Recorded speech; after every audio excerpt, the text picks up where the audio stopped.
여러분, 광고 시간에 말씀드린 대로 어렵고 딱딱한 1년을 보내실 거예요.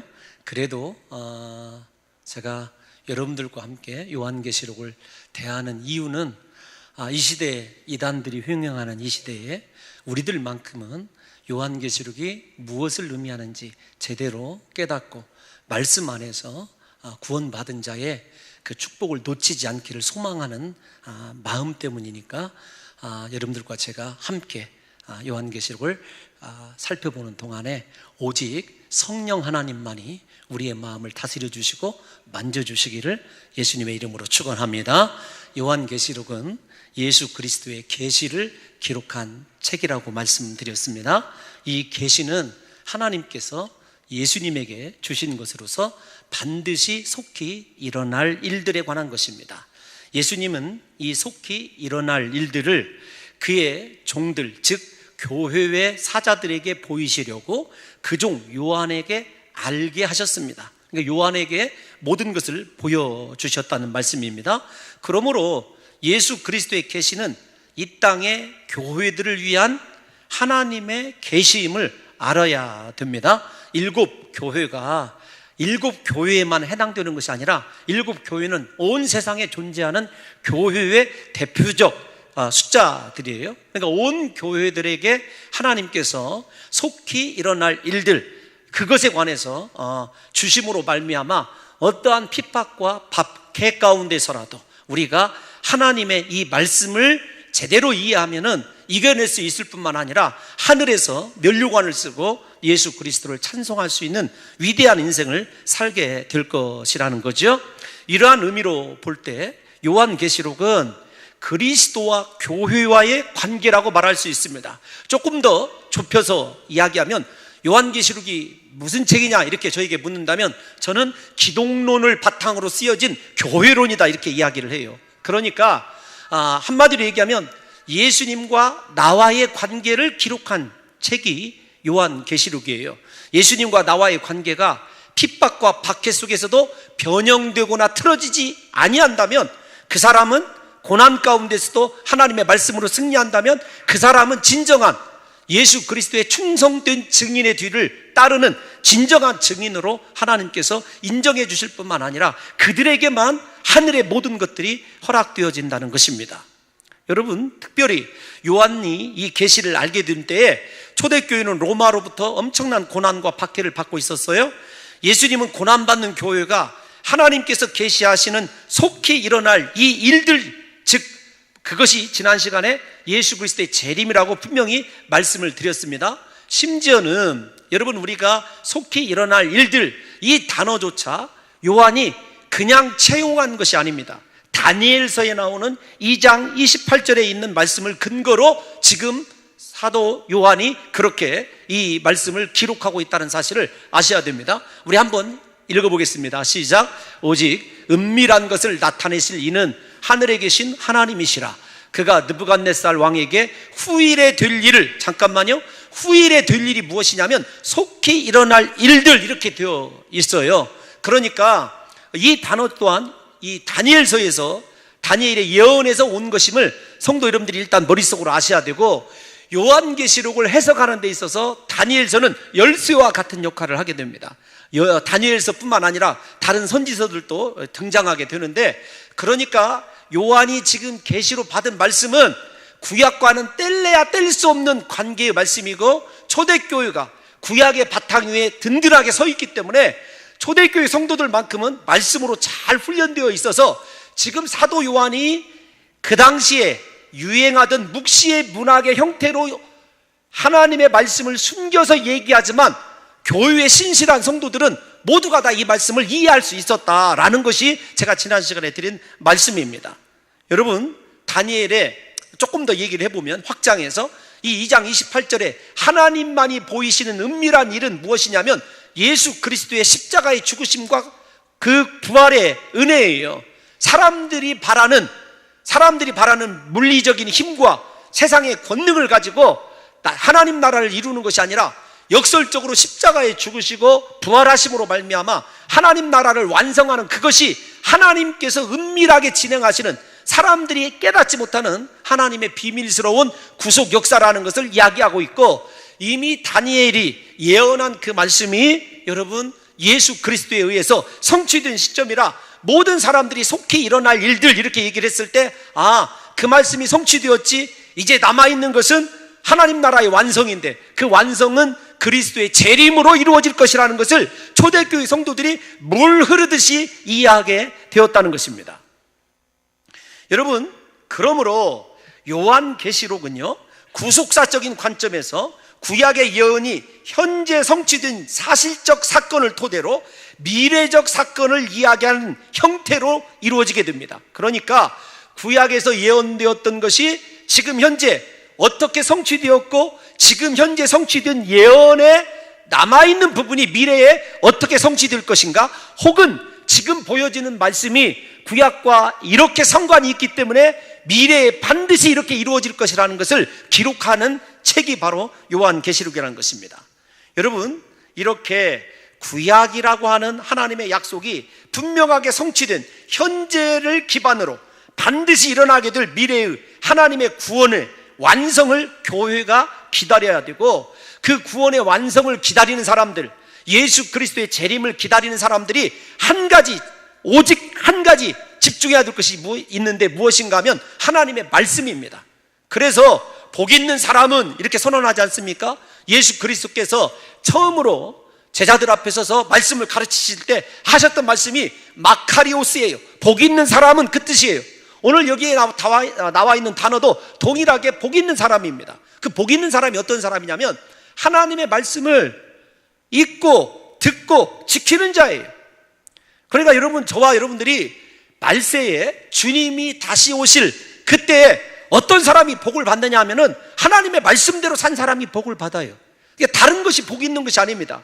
그러니까 하나님의 말씀대로 사는 사람이 복이 있다 선언을 하고, 사도 요한이 이 말씀을 고난받는, 핍박받는 공동체에게 위로로 준 이유가 무엇이냐면, 이렇게 생각하면 조금 이해가 쉬울 듯 싶습니다. 하나님은요, 절대로 고난받는 자들에게 하나님의 뜻 안에서 말입니다, 하나님의 뜻 안에서 고난받는 자들에게 어떤 물리적인 능력으로 그들의 고난을 해결해 주지 않아요. 대부분, 제가 볼 때 100%는 아니지만 대부분, 물론 초자연적으로 역사해 주실 때가 있습니다. 여러분, 저도 초자연적인 역사를 경험해서 여러 차례 살아난 경험이 있어요. 그런데 그것은 흔한 일이 아니에요. 하나님이 교회에게, 위기의 성도에게 주시는 것은 무엇이냐면 약속의 말씀이에요. 말씀. 여러분 생각해 보십시오. 아브라함을 움직인 것, 예를 들면 아브라함아, 내가 너에게 돈을 얼마큼 주고 가나안에 들어가게 되면 네가 무슨 권세를 누리라, 이거 아니었어요. 하나님께서 가라고 하는 언약의 말씀 하나 붙들고 움직였고, 이삭도 하나님의 말씀 하나 붙들고 그 언약이 성취되기를 기다렸고, 야곱도 그랬지 않습니까? 하나님이 고난받는, 박해받는 로마로부터 철저하게 압제되어 있는 이 교회 공동체에게 그들을 위로하고 소망을 주기 위해서 주신 것이 이 계시록이고 말씀이라는 걸 생각한다면, 저와 여러분들도 마찬가지예요. 이 세상 살아가면서 고난 없는 삶이 어디에 있겠습니까? 여러분, 고난을 당하고 있다고 생각이 되시거든 하나님께 이렇게 기도하십시오. 하나님, 내게 말씀하여 주옵소서. 내게도 말씀을 주옵소서.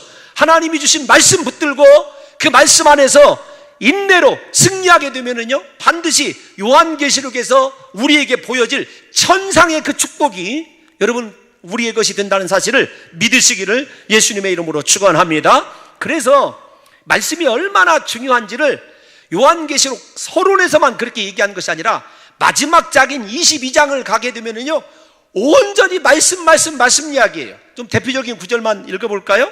22장 7절 먼저 한번 보겠습니다. 계시록의 마지막 장이에요. 시작. 속히 오리니 이 두루마리의 예언의 말씀을 지키는 자는 복이 있으리라 하더라. 말씀을 지키는 자가 복이 있어요. 12절 말씀 한번 보겠습니다. 죄송합니다. 9절 말씀 시작. 그가 내게 말하기를 나는 너와 내 형제 선지자들과 또 이 두루마리의 말을 지키는 자들과 함께 된 종이니. 잠깐만요. 아무나 그리스도의 종이 아니에요. 목격자가 아닙니다. 말씀을 지킨 자들만이 하나님 범주 안에서 하나님의 종으로 인정받는 거예요. 그러니까 사람의 형식이 중요한 게 아니에요. 내가 정말로 말씀대로 사는 사람만이 하나님 앞에 설 수 있는 종의 자격이 부어진다는 거죠. 18절 한번 읽어보겠습니다. 시작. 내가 이 두루마리의 예언의 말씀을 듣는 모든 사람에게 증언하노니 만일 누구든지 이것들을 위해 더하면 하나님이 이 두루마리에 기록된 재앙들을 그에게 더하실 것이요. 무슨 말이죠? 이 말씀대로 살아라는 거예요. 말씀 위에 가감하지 말라는 것입니다. 여러분, 우리에게 그러므로 요한계시록을 감싸고 있는 것은요, 말씀대로 살아라예요. 고난받고 있는 성도들아, 말씀을 지켜라. 세상과 타협하지 말아라. 세상의 권력 앞에 무릎 꿇지 말아라는 거예요. 하나님께만 무릎 꿇고 그분의 말씀을 지키라. 그러면 하나님께서 이 환난과 핍박 가운데서도 너희에게 살 길을 주실 뿐만 아니라 이 세상에 잠깐 지나가는 인생이 중요한 게 아니라 하늘의 영원한 삶이 이렇게 펼쳐질 것이라고 약속해 준 것이 요한계시록이라는 것입니다. 여러분, 이렇게 말씀대로 살아가는 삶이 복이 있다 선언하신 주님께서 요한을 통해서 두 번째 교회에게 주시는 것이 무엇이냐면 은혜와, 정확히는 은총과 평강입니다. 그런데 은혜와 평강을 주님께서 요한을 통해서 빌어주시는데 그 은혜와 평강의 출처가 성부, 성자, 성령이에요. 순서대로 얘기하면 성부, 성령, 성자인데 우리가 잘 아는 대로 사도 요한이 그렇게 은혜와 평강으로 축복하는 그 장면을 우리는 흔히 뭐라고 얘기하냐면 인사말 혹은 편지의 서도 이렇게 얘기합니다. 우리가 흔히 바울서신 아시지 않습니까? 바울서신에 보게 되면 그리스도 예수의 은혜로 말미암아 사도된 나 바울은 너희에게 은혜와 평강이 있기를 뭐 이렇게 얘기하잖아요. 그런데 고대의 서신과 사도 바울 이렇게 얘기합시다. 그냥 바울 서신과 오늘 요한계시록이 다른 것은 무엇이냐면 여러분, 사도 요한은 성부, 성자, 성령 삼위를 정확하게 언급하면서 축복하고 있다는 거예요. 그들의 은총과 평안을 구하고 있다는 거예요. 사도 바울은 그러지 않았어요. 거의 사도 바울에게서 언급되지 않는 것은 성령입니다. 그런데 사도 바울이 언급하지 않은 성령을 요한은 기록하고 있어요. 그래서 오늘은 저와 여러분들이 왜 은총과 평강의 출처가 삼위 하나님이신가 이것만 좀 집중해서 살펴보되 아마도 시간 관계상 저와 여러분들이 살펴볼 것은 성령까지일 거예요. 그런데 여러분, 미리 좀 말씀을 드리면 굉장히 힘든 시간이에요. 힘든 시간이지만 중요하게 여러분들이 꼭 아셔야 될 것, 이단이 잘못 이해하고 우리를 현혹하는 것들과 오늘 우리가 읽은 9절부터 벌써 전쟁터에, 이단과의 전쟁터에 한가운데 우리가 지금 들어가는 거예요. 그러니까 여러분, 조금 어렵지만 구약의 말씀을 통해서 앞에서 얘기한 대로 계시록은요 철저하게 구약적이고 유대교적인 배경에서 쓰여져 있어요. 여러분, 그것을 이해를 초대교회가 하고 있었고 우리도 해야 돼요. 그러니까 조금 어려울 수 있지만 왜 사도 요한이 그렇게 성부 하나님, 성령 하나님, 성자 예수님 순으로 정확하게 은혜와 평강을 빚고 있는지를 한번 살펴보려고 그럽니다. 앞에서 말씀드린 대로 여러분, 이 로마의 압제를 당하고 있는 이 초대교회 성도들이 강요받는 것은 무엇이냐면 하나님이 신이 아니라 로마 황제가 신이라는 거예요. 우리가 잘 아는 대로 여러분, 심지어는 이 동전 있지 않습니까? 로마 사람들이 쓰는 이 동전, 세겔 말고요. 세겔은 우리가 잘 아는 대로 유대의 돈이에요. 드라크마라는 이 동전 뒤에도 보게 되면 형상이 있어요.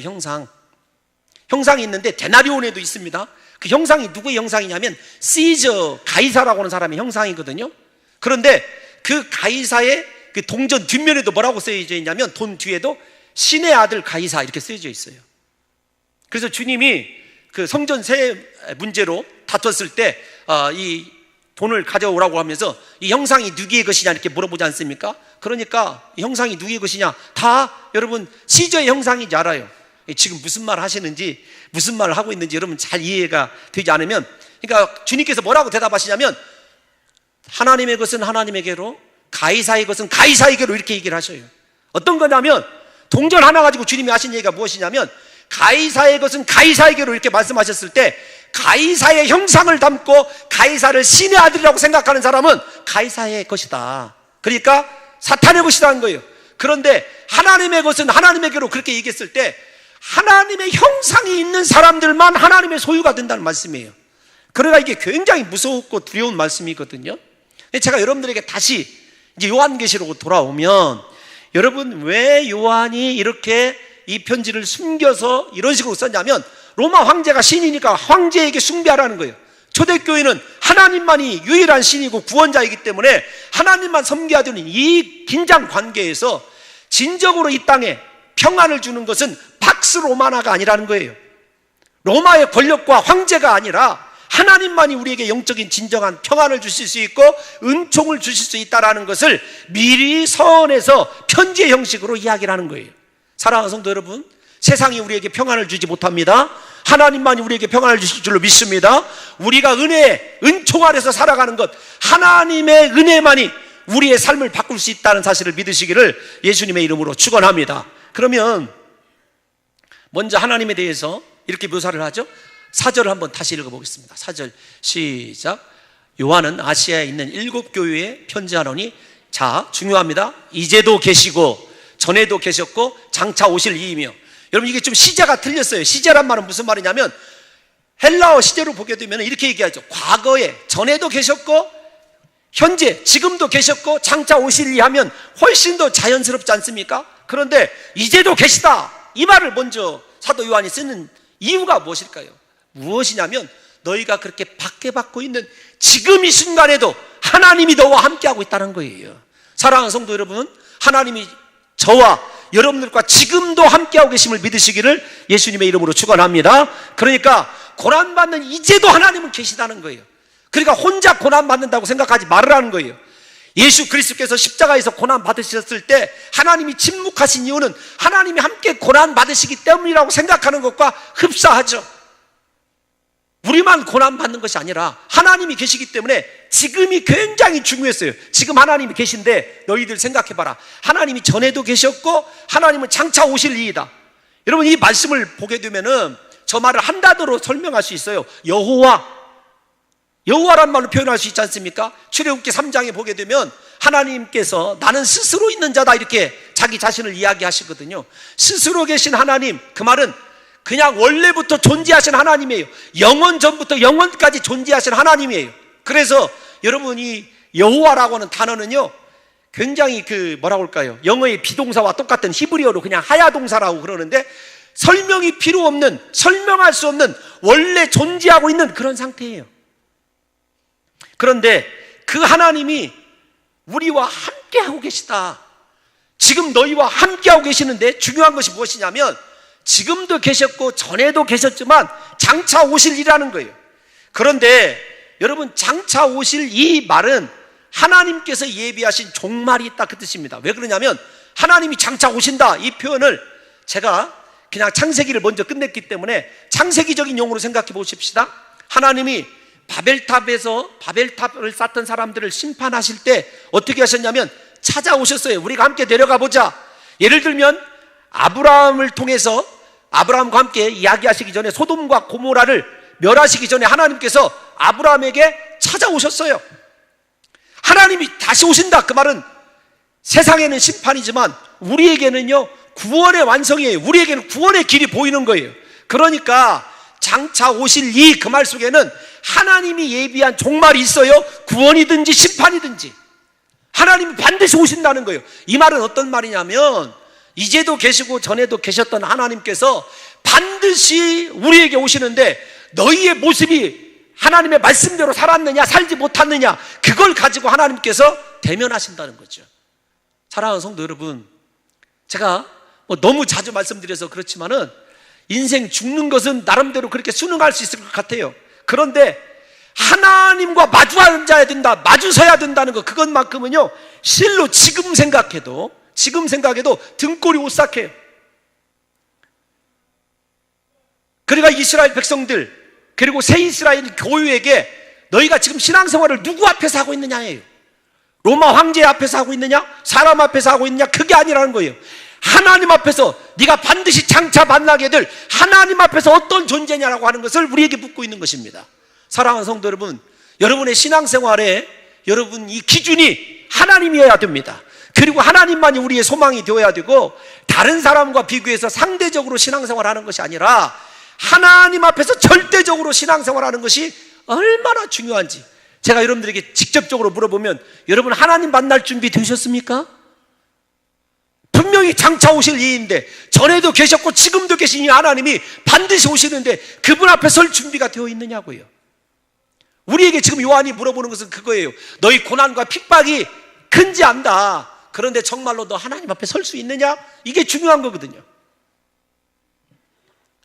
사랑하는 성도 여러분, 교회가 잊지 말아야 할 신앙의 기초는 우리와 영원히 함께 하시며 반드시 찾아오셔서 우리와 구원의 은총을 베푸시든지 심판을 완성하시든지 하실 하나님입니다. 하나님. 그러므로 사도 요한이 교회에게 요구하는 것은 하나님만을 너희의 소망으로 삼으라는 거예요. 이 영원하시고 다시 오실 하나님을 신뢰할 때 핍박과 박해 가운데서도 교회는 인내할 수 있는 것 아니겠습니까? 하나님 앞에서 신앙생활하는 사람은요, 살아계신 하나님, 다시 만날 하나님을 확신하는 사람은요, 어떤 핍박과 유혹에도 넘어지지 않아요. 시험에 들지 않습니다. 우리가 왜 넘어지냐면 환경과 앞에서, 사람 앞에서 신앙생활하기 때문에 넘어지는 것 아니에요. 저는 우리 사랑하는 봉중 중앙교회 온 성도들이 영원까지 하나님 앞에서만 신앙생활 하시기를 예수님의 이름으로 축원합니다. 여러분, 우리 다시 만날 하나님 앞에서요, 정말로 다시 만나게 될 텐데 그분 앞에서 온전히 설 수 있도록 말씀 안에서 말씀 지키며 살아가시기를 예수님의 이름으로 축원합니다. 두 번째로 사도 요한이 성령에 대해서 얘기할 때 이렇게 얘기합니다. 그의 보좌 앞에 있는 7 영과, 오늘은 여기까지 설명하면 끝날 거예요. 이 설명이 여러분 보통 만만한 게 아닙니다. 앞에서 설명드린 대로 이 부분에서부터 이단과 치열한 전쟁이 벌어지게 되는데 왜 하나님의 성령을 7 영이라고 표현했는가? 성령이 7으로 나눠졌다는 말이라고 생각하시면 큰 오산입니다. 성령의 사역이 어떤 사역인지를 이따 말씀드릴 거예요. 성령의 사역의 완전성을 우리에게 얘기하는 거예요. 그러니까 성령 하나님을 속일 수가 없어요. 성령 하나님 우리 안에 계시기 때문에 우리가 다른 것은 내 자신 스스로조차 속일 수 있을지 모르지만 성령 하나님은 속일 수 없거든요. 우리가 새벽마다 여러분 사도행전 지금 강의에 살펴보지 않습니까? 아나니아와 삽비라 여러분 물질 문제로 직결 심판 받았을 때 베드로가 제일 처음 죽어야 될 이유를 성령을 속인 죄 때문에 그런 것라고 여러분 말씀드린 거 기억나십니까? 여러분 성령을 7 영으로 표현한 것은 성령의 사역의 완전성입니다. 그분 앞에서는요 숨길 것이 없어요. 완전하셔요. 이렇게 성령을 7 영이라고 표현하는 것은 앞에서 말씀드린 대로 사도 요한이 독창적으로 만들어낸 것이 아니에요. 구약에서 가져온 말씀이고 초대교회는 이 말씀이 구약의 어떤 말씀인지를 정확하게 알고 있어요. 여러분 이 성령을 7 영이라고 표현한 것은 구약 성경 스가랴를 염두에 두고 한 말입니다. 스가랴 4장에 성령에 관한 이야기가 가득 차 있거든요. 먼저 스가랴 4장으로 좀 우리가 넘어갈 거예요. 여러분 천천히 좀 읽어 넘겨주시기 바랍니다. 스가랴 4장 전체를 다 보게 될 거니까 집중해서 한번 가봅시다. 중간중간에 제가 설명할 거예요. 시작. 내가 말하던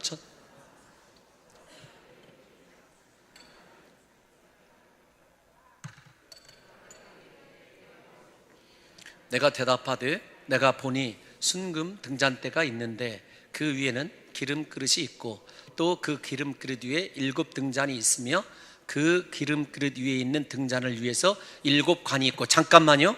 여러분 기억하셔야 돼요. 7 등잔, 그 다음에 7 기름 그릇. 여러분 정확하게 7 관 기억을 하셔야 됩니다. 그 다음에 3절은 두 감람나무에 관한 이야기예요. 시작. 두 감람나무가 있는데 하나는 그 기름 그릇 그 오른쪽에 있고 하나는 그 왼쪽에 있나이다 하고, 두 감람나무가 무엇인지를 여러분들에게 이따가 설명을 해드릴 거예요. 그 다음에 4절에서 5절은 물어보는 거예요. 스가랴가 이 환상의 의미가 무엇입니까? 자, 4절부터 시작. 말하는 천사에게 물어 이르되 내 주여 이것들이 무엇이니까 하니, 천사가 대답하여 이르되 내가 이것들을 무엇인지 알지 못하느냐 하므로 내가 대답하되 내 주여 내가 알지 못하나이다 하니, 알지 못한다고 그랬어요. 이제부터 답을 줘야 되는데 6절에서 10절은 답을 주는 것이 아니라 하나님이 성전 건축의 완성에 대해서 얘기를 해요. 시작. 그가 내게 대답하여 이르되 여호와께서 스룹바벨에게 하신 말씀이 이러하니라. 만군의 여호와께서 말씀하시되 이는 힘으로 되지 아니하며 능력으로 되지 아니하고 오직 나의 영으로 되느니라. 아멘. 잠깐만요. 아니 지금 성전에 있는 7 등불, 7 기름 그릇, 이거 참 발음 어렵네.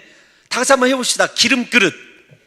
잘 되는데 저만 안 되는 것 같습니다. 7 관이 무엇이냐고 물어봤고, 2 감람나무가 무엇이냐고 물어보는데 하나님께서 스가랴에게 나의 영으로 된다, 하나님의 성령 이야기를 해요. 이따가 맞춰드릴게요. 7절 시작. 큰 산아 내가 무엇이냐? 내가 스룹바벨 앞에서 평지가 되리라. 그가 머릿돌을 내놓을 때에 무리가 외치기를 은총이 그에게 있을지어다 하리라 하셨고, 8절 여호와의 말씀이 또 내게 임하여 이르시되 계속요. 스룹바벨의 손이 이 성전의 기초를 놓았은즉 그의 손이 또한 그 일을 마치리라 하셨나니 만군의 여호와께서 나를 너희에게 보내신 줄을 내가 알리라 하셨느니라. 10절은 조금 주의해서 읽으셔야 됩니다. 시작. 작은 일의 날이라고 멸시하는 자가 누구냐? 사람들이 스룹바벨의 손에 다림줄이 있음을 보고 기뻐하리라. 이 7은 온 세상에 두루 다니는 여호와의 눈이라 하니라. 아멘. 보세요. 성령에 대해서 6절에서 얘기하고 여호와의 영으로 된다. 그 다음에 이 7은 전부 다 나온 앞에 있는 기름그릇, 앞에서 설명한 여러분 관, 등대, 다 모든 것이 무엇이냐면 온 세상에 다니는 여호와의 눈이라 이렇게 얘기를 했어요. 여러분 여기까지 읽으시고 다시 우리가 어디로 가셔야 되냐면, 기억을 하십시오. 제가 순서가 좀 왔다 갔다 하지만 요한계시록 4장 5절로 갑니다. 요한계시록 4장 5절 시작. 보좌로부터 번개와 음성과 우레소리가 나고 보좌 앞에 켠 등불 7이 있으니 이는 하나님의 7 영이라. 여러분 7이에요. 이 7은 여호와의 눈이라고 그랬고 여호와의 영이라고 그랬어요. 그 다음에 5장 6절을 보겠습니다. 시작. 내가 또 보니 보좌와 내 생물과 장로들 사이에 한 어린 양이 서 있는데 일찍이 죽임을 당한 것 같더라. 어린 양이 누구시죠? 예수 그리스도예요. 자, 예수님이 좀 이상한 모습으로 나타나요. 시작. 그에게 7 뿔과 7 눈이 있으니 이 눈들은 온 땅에 보내심을 받은 하나님의 7 영이더라. 여러분 보세요. 다시 스가랴로 갑니다. 스가랴에 있는 7의 성전의 기물들이 인격화돼서 여호와의 눈으로 나타나고, 그 여호와의 눈은 무엇이라고 얘기하고 있냐면 6절에서 여호와의 영이다. 하나님이 분명히 성령이라고 말씀하셨어요. 그러면 여러분들이 여기까지 이해를 하시면, 자, 7 영은 하나님의 이상한 성령이 아니라 한 분 성령의 사역이 완벽하게 구속사가 성령에 의해서 이루어질 것을 암시하고 있어요. 뿐만 아니라 성전 안에 밝혀져 있는 등대와 기름그릇, 그 모든 7은 하나님의 영인데 성전 안에 충만히 임재하는 하나님의 상태를 성령으로 그렇게 표현한 거예요. 뿐만 아니라 현재 앞에서 제가 구약의 말씀이 신약에 와서 성취되는 과정을 반드시 생각해야 된다고 말씀드렸습니다. 계시의 현재성과 미래성을 얘기하는 거예요. 현재적으로 스룹바벨에 의해서 성전이 건축되지만 스룹바벨이 건축하는 것이 아니라 하나님의 성령에 의해서 이루어져요. 그런데 그것이 반드시 이루어집니다. 스룹바벨이 성전 건축을 하거든요. 그러면 미래적으로는 그 사건이 환상이기 때문에, 계시이기 때문에 미래적인 사건과 연관이 되어야 되잖아요. 미래적인 사건은 뭐냐면 하나님의 성령에 의해서 진정한 성전으로 세워지게 될 우리를 가리키고 있어요. 하나님의 성령에 의해서 온 땅에 여호와의 임재를 보여줘야 될 교회를 얘기하고 있다고요. 그러니까 다시요, 현재적으로는 스룹바벨에 의하여 바벨론 포로에서 돌아온 이스라엘 백성들이 성전을 건축하는데 스룹바벨의 힘과 능력으로 되는 것이 아니라 여호와의 영으로 되어 그 여호와의 영이 하나님의 건축된 성전 안에 충만히 임재해 있는 상태가 여러분 1절에서 3절까지의 상태이고, 그 다음에 우리가 이제 중요한 것이 무엇이냐면 여호와의 7 영, 7 눈이 어떤 거냐를 조금 살펴보고 마지막 마무리할게요. 자, 역대하를 보겠습니다. 16장 9절 한번 볼게요. 역대하 16장 9절 시작. 여호와의 눈은 온 땅을 두루 감찰하사. 잠깐만요. 됐어요. 여기까지만 읽으면 돼요.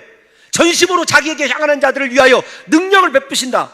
그러니까 여호와의 눈이 무엇이냐면 온 땅을 감찰하시는 눈을 스가랴 선지자는 여호와의 성령으로 온 땅에 충만히 임재한 성전으로부터 임재해서 온 땅에 충만하게 편만하게 존재하실 성령으로 묘사하고 있다고요. 그러니까 그것이 스룹바벨 시대에도 이루어지지만 우리 시대에 오순절 성령 강림으로 말미암아 하나님의 교회가 세워지고 그 성령이 존재하시는 거룩한 성전이 누구냐면 우리예요. 우리 교회예요. 교회. 여러분 다시요, 요한계시록은 아시아에 있는 7 교회에게 준 편지예요. 그러니까 성령을 7명으로 표현한 것은 무엇이냐면 너희들이 새 예루살렘이다, 너희들이 하나님의 성전이라는 것을 기반으로 얘기하고 있는 거죠. 그러면 여러분들이 가장 이단과 전쟁에서 이단들이 중요하게 생각하는 것이 무엇이냐면 내가 그 감람나무라고 얘기하는 거예요. 내가 두 감람나무가 무엇이냐? 우리 스가랴 마지막 11절에서 14절 읽어보겠습니다. 스룹바벨과 여러분들이 잘 아는 여호수아를 상징하는 거예요. 시작. 내가 그에게 물어 이르되 등잔대 좌우에 두 감람나무에 무슨 뜻이니까 하고 다시 그에게 물어 이르되 금 기름을 흘리는 이 감람나무 2가지는 무슨 뜻이니까 하니 그가 내게 대답하여 이르되 내가 이것이 무엇인지 알지 못하느냐 하는지라 내가 대답하되 내 주여 알지 못하나이다 하니 시작. 이르되 이는 기름 부음 받은 자 둘이니 온 세상의 주 앞에 서 있는 자니라 하더라. 아멘. 잘 보십시오. 14절은 띄워놔 주세요. 기름 부음 받은 자 둘, 그 당시에 누구냐면 스룹바벨과 대제사장인 여호수아를 얘기를 해요. 그런데 여러분 생각해 보십시오. 그 둘이 온 세상 주 앞에 서 있겠다는 저 말이 어떤 뜻으로 우리에게 해석이 되어야 되냐면 앞에서 7은 전부 다 7눈, 7영은 다 여호와의 영을 얘기한다고 그랬어요. 스가랴가. 그러면 저 두 사람이 누구냐는 거예요. 그러니까 앞으로 하나님 앞에 설 수 있는 사람이 두 사람 뿐이냐 그 뜻이 아니에요. 우리가 요한계시록 1장 읽었던 6절로 오겠습니다. 6절 시작. 자 잠깐만요. 스룹바벨이 무엇이죠? 지도자예요. 작은 왕입니다. 그를 하나님을 대신해서 다스리는 구약적인 용어로 뭐라고 하냐면 나라라고 그래요. 제가 여호수아는 뭐라고 그랬습니까? 제사장이에요. 그러니까 우리가 교회가 되어서 하나님의 성령이 거하시는 교회가 되어서 하나님 앞에서 감당할 직분이 무엇이냐면 제사장과 나라예요. 그러니까 스룹바벨과 현재적으로는 여호수아를 얘기하는 거지만 장차 주 앞에 서 있을 우리의 직분이 무엇이냐면 제사장과 나라예요. 그러니까 두 감람나무는 이단의 교주들을 얘기하는 것이 아니라 하나님의 성령으로 무장해서 하나님의 성전된 삶을 살아가게 될 하나님의 교회이자 우리를 이야기하는 거예요. 우리의 직분이 바로 하나님의 나라와 제사장이기 때문에 그 당시에 스룹바벨의 직분인 나라, 그 다음에 그 당시에 여호수아의 직분인 제사장을 그렇게 비유적으로 얘기한 거거든요. 그러면서 베드로전서 2장 9절 여러분들이 잘 아는 말씀 아닙니까? 좀 시간이 가더라도 한번 찾아봐 주십시오. 베드로전서 2장 9절 시작. 그러나 택하신 족속이요 왕같은 제사장들이요 거룩한 나라요 그의 소유가 된 백성이다. 여러분 성경에서 우리를 그렇게 얘기해요. 우리가 그분의 소유된 백성일 뿐만 아니라 우리가 거룩한 나라이고 우리가 왕같은 제사장이에요. 그래서 요한계시록에서도 그 7영에 대한 예수 그리스도에 대한 축복 성령의 마디에 우리가 하나님을 위하여 나라가 되고 제사장이 되었다 그 뜻입니다. 그러니까 두 감람나무는 스룹바벨과 여호수아를 가리키는 것이지만 현재적으로 앞으로 성취될 미래에서는 그들의 직분을 취하여서 하나님의 성령으로 무장한 우리에게 주신 우리의 직분이 바로 그 두 감람나무예요. 그러니까 정확히 얘기하면 두 감람나무는 이단의 교주가 아니라 누구냐면 우리예요. 우리 하나님의 교회된 우리를 얘기하고 있는 거예요. 그래서 말세에 우리가 성령 충만함 받아야 되고 성령으로 다스림 받아야 되고 성령으로 함께 동행하고 내 안에 계신 성령께서 내 모든 것을 아시고 계시기 때문에 그분과 여러분 밀접한 관련을 갖지 않으면 내 삶이 숲으로 돌아가는 거예요. 잘 아시는 대로 다윗이 말입니다. 범죄하고 났을 때 시편 51편에서 하나님께 이렇게 기도를 해요. 하나님 내 왕위를 어떻게 하실 것입니까? 왕위를 보존해 주세요. 이런 기도하는 거 들어보신 적 있습니까? 하나님 내 자식들만 책임져 주십시오. 아닙니다. 그가 간절히 간구하는 거 하나 있어요. 주의 성신을 내게서 거두지 마옵시고. 여러분 예수 믿는 사람들이 그래서 성령 거두어지게 되면 교회로서 사명 끝이 나고 나는 두 증인 하나님의 나라와 제사장 삶이 아닌 거예요.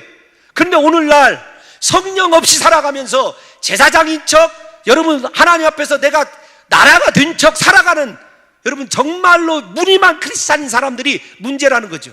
말세에는요 견뎌내질 못하는 거예요.